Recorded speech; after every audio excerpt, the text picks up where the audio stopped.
નમસ્કાર મિત્રો દેશ અને દુનિયાના સુપરફાસ્ટ સમાચારમાં તમારું સ્વાગત છે। કૈલાસ માનસરોવરના મોટા સમાચાર। કૈલાસ માનસરોવર યાત્રા 2026ની જાહેરાત કરવામાં આવી છે। અરજીઓ પણ શરૂ થઈ ગઈ છે। ભારત સરકારે 2026 માટે કૈલાસ માનસરોવર યાત્રાની જાહેરાત કરી છે। આ યાત્રા જૂન અને ઓગસ્ટ 2026ની વચ્ચે યોજાશે। આ વખતે યાત્રાળુઓને 50 વ્યક્તિઓના બેચમાં રવાના કરવામાં આવશે। યાત્રા માટે 2 રૂટ લિપુલેક અને નાથુલા નક્કી કરવામાં આવ્યા છે। અરજી પ્રક્રિયા શરૂ થઈ ગઈ છે। રસ ધરાવતા શ્રદ્ધાળુઓ 19 મે સુધીમાં kmy.gov.in ઉપર ઓનલાઈન અરજી કરી શકે છે। અન્ય મહત્વના સમાચારની વાત કરીએ તો યુપીઆઈ પેમેન્ટનો નવો નિયમ। યુપીઆઈ યુઝર્સ માટે સારા સમાચાર સામે આવ્યા છે। હવે નાના ટ્રાન્ઝેક્શન માટે વારંવાર પિન નાખવાની જરૂર પડશે નહીં। યુઝર્સ હવે પિન વગર જ 5000 રૂપિયા સુધીનું ઓનલાઈન પેમેન્ટ કરી શકશે। આઈસીઆઈસીઆઈ બેંક, ફોનપે અને સરળ જેવી ફિનટેક પ્લેટફોર્મમાં આ નવા ફીચર્સને શરૂ કરી દેવામાં આવ્યું છે। યુઝર્સને ફિંગરપ્રિન્ટ અથવા તો ફેસ ઓળખથી પેમેન્ટ કરવાની મંજૂરી મળશે। ₹5000થી વધુના ટ્રાન્ઝેક્શન માટે પિન નાખવો અનિવાર્ય છે। અન્ય મહત્વના સમાચારની વાત કરીએ તો સુરતમાં એસબીઆઈના 50 લાખ લૂંટ કેસમાં મોટો ઘટસ્ફોટ। સુરતમાં 27 એપ્રિલે બપોરે એસબીઆઈ બેંકની બ્રાન્ચમાં 6 થી વધુ લૂંટારોએ હથિયારોના જોરે ઘૂસીને આશરે 62 લાખ રૂપિયાની લૂંટ ચલાવી। લૂંટારુઓએ બેંક સ્ટાફ અને ગ્રાહકોને બંધક બનાવીને કેશ કાઉન્ટર અને સીએમએસ કર્મચારીઓ પાસેથી રોકડ અને મોબાઈલ ફોન લૂંટીને ફરાર થઈ ગયા હતા। આ દરમિયાન બેંક સર્વિસ મેનેજર સહિત 2 કર્મચારીઓ 3 વખત બર્ગલર એલાર્મ દબાવ્યો, પરંતુ તે વાગ્યો નહોતો અને પોલીસે તપાસ શરૂ કરી છે। અન્ય મહત્વના સમાચારની વાત કરીએ તો રાજકોટમાં કૂટણખાનાનો પર્દાફાશ। રાજકોટના વિજય પ્લાઝા કોમ્પ્લેક્સમાં આવેલી શિવા હોટલમાં દેહ વ્યાપારનું કૂટણખાનું ચલાવવામાં આવતું હોવાનો મામલો સામે આવ્યો છે। એ ડિવિઝન પોલીસે ડમી ગ્રાહક મોકલીને દરોડો પાડ્યો હતો। હોટલના માલિક નિશાંત રૂપારેલિયા અને મેનેજર નિલેશ આસાણીએ ઔરંગાબાદ, મુંબઈ, મેઘાલય અને ઉત્તરાખંડની યુવતીઓને રાખીને ગ્રાહકો પાસેથી ₹2500 વસૂલ કરતા હતા, જેમાંથી 1000 રૂપિયા યુવતીઓને અને 1500 રૂપિયા પોતે રાખતા હતા। અન્ય મહત્વના સમાચારની વાત કરીએ તો બંગાળમાં બાજી પલટાઈ। એક્ઝિટ પોલ અનુસાર પશ્ચિમ બંગાળમાં મોટો રાજકીય ઉલટફેર જોવા મળી રહ્યો છે। ટુડે ચાણક્યના મતે ભાજપ 192 બેઠકો અને 48% વોટ શેર સાથે સ્પષ્ટ બહુમતી મેળવીને ઇતિહાસ રચી શકે છે, જ્યારે ટીએમસી 100 બેઠકો ઉપર સમેટાઈ શકે છે। બીજી તરફ તમિલનાડુમાં ડીએમકે 125 બેઠકો સાથે સત્તા જાળવી રાખે તેવું અનુમાન છે। જોકે અભિનેતા વિજયની પાર્ટીમાં ટીવીકે 63 બેઠકો મેળવીને મજબૂત શક્તિ તરીકે ઉભરાતા એઆઈએડીએમકે ભાજપ સંગઠન માટે ચિંતા વધી છે। અન્ય મહત્વના સમાચારની વાત કરીએ તો ક્રૂડ ઓઇલના ભાવમાં તોતિંગ વધારો।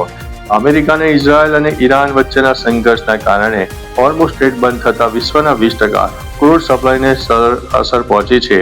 4 વર્ષનો રેકોર્ડ તોડીને કાચા તેલના ભાવ પ્રતિ બેરલ $126 સુધી પહોંચી ગયા છે। આ સ્થિતિથી ચિંતિત ટ્રમ્પે આંતરરાષ્ટ્રીય ગઠબંધન બનાવવા ગુપ્ત સંદેશો મોકલ્યો છે। બીજી તરફ ઈરાને દાવો કર્યો છે કે નાકાબંધીથી તેમના ઉત્પાદન ઉપર કોઈ અસર નહીં થાય અને તેલના ભાવ 140 સુધી પહોંચવાની સ્પષ્ટ ચેતવણી પણ આપી છે। અન્ય મહત્વના સમાચારની વાત કરીએ તો સૌરાષ્ટ્ર અને કચ્છના ડેમોમાં પાણીની ચિંતાજનક પરિસ્થિતિ। રાજ્યમાં કાળઝાળ ગરમી વચ્ચે જળાશયોનું પાણીનું સ્તર સતત ઘટી રહ્યું છે। સરદાર સરોવર સહિત 207 જળાશયોમાં હાલ 60% જળ સંગ્રહ છે। સૌરાષ્ટ્રમાં 44% અને કચ્છમાં માત્ર 36% જ પાણી બચ્યું છે, જે ચિંતાજનક છે। જો ચોમાસું મોડું આવે તો આ વિસ્તારોમાં પાણીની ખેંચ પડી શકે છે। માત્ર 2 જળાશયો 100% ભરાયેલા છે। 80 જળાશયોમાં 25%થી ઓછું પાણી બચ્યું છે। અન્ય મહત્વના સમાચારની વાત કરીએ તો જબલપુરમાં ક્રૂઝ દુર્ઘટના બની છે। મૃત્યુ આંક 6એ પહોંચ્યો છે। મધ્યપ્રદેશના જબલપુરમાં નર્મદા નદી પર આવેલા બરગી ડેમ ખાતે ગુરુવારે સાંજે પ્રવાસીઓને લઈ જતું એક ક્રૂઝ જહાજ ડૂબી ગયું હતું। આ ઘટનામાં મૃત્યુ આંક વધ્યો છે। સામે આવેલી માહિતી અનુસાર અત્યાર સુધીમાં 6 મૃતદેહ મળી આવ્યા છે। અહેવાલો અનુસાર એમપી ટુરિઝમ ક્રૂઝમાં 29 પ્રવાસીઓ સવાર હતા। 15 લોકો તરીને સુરક્ષિત રીતે બહાર નીકળી ગયા છે। અન્ય મહત્વના સમાચારની વાત કરીએ તો 76 વર્ષના નાના પાટેકરે કર્યું છે હાર્ડ વર્કઆઉટ। સોશિયલ મીડિયા પર દરરોજ કંઈક ને કંઈક નવું વાયરલ થતું રહે છે।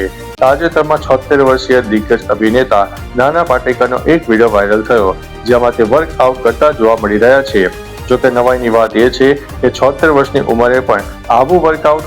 નાના પાટેકરનો આ વિડીયો જાણીતા ફેમસ ફોટોગ્રાફર અતુલ કસ્બેકસેરે શેર કર્યો છે. હાલમાં આ વિડીયો યુવાઓને પડકાર આપતો દેખાઈ રહ્યો છે. અન્ય મહત્વના સમાચારની વાત કરીએ તો અમરેલી માર્કેટ યાર્ડના ભાવ. અમરેલી માર્કેટિંગ યાર્ડમાં આજે મગફળીના ભાવ 1150 થી 1430 પ્રતિ ક્વિન્ટલ બોલાયો હતો. મગફળીના ફાળાનો ભાવ 1500 થી 1840 સુધી રહ્યો છે. સફેદ તલનો ભાવ 1550 થી 2300 વચ્ચે, બાજરો 460, જુવાર 435 થી 870, ઘઉં ટુકડા 410 થી 540, ઘઉં લોકવન 415 થી 510, મગ 1825, ચણા 800 થી 1050, ચણા દેશી 1030, સફેદ ચણા 1015 થી 1020 અને છોલે ચણા 1175 થી 1462 સુધી બોલાયો હતો. અન્ય મહત્વના સમાચારની વાત કરીએ તો બાળકી સાથે અડપલાનો બનાવ. સુરતના અમરોલી વિસ્તારમાં સફાઈ કર્મચારી કમલેશ રામુભાઈ ગેડિયાએ પોતાની દીકરી સમાન 8 વર્ષની બાળકી સાથે છેડતી કરી હોવાની ફરિયાદ દાખલ થઈ છે.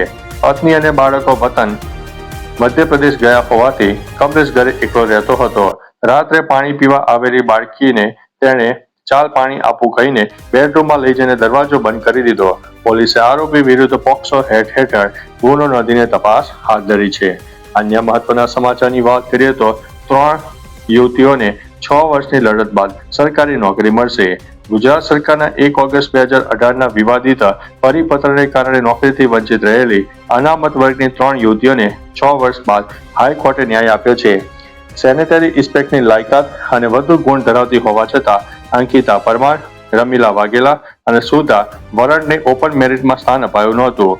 એડવોકેટ કેવલસિંહ રાઠોડની રજૂઆત બાદ કોર્ટે ત્રણેયને સરકારી નોકરી પર લેવા માટે હુકમ કર્યો છે. તો ચાલો મિત્રો, ફરીથી દેશ અને દુનિયાના સુપરફાસ્ટ સમાચાર લઈને મળતા રહીશું. ત્યાં સુધી અમને રજા આપશો. નમસ્તે.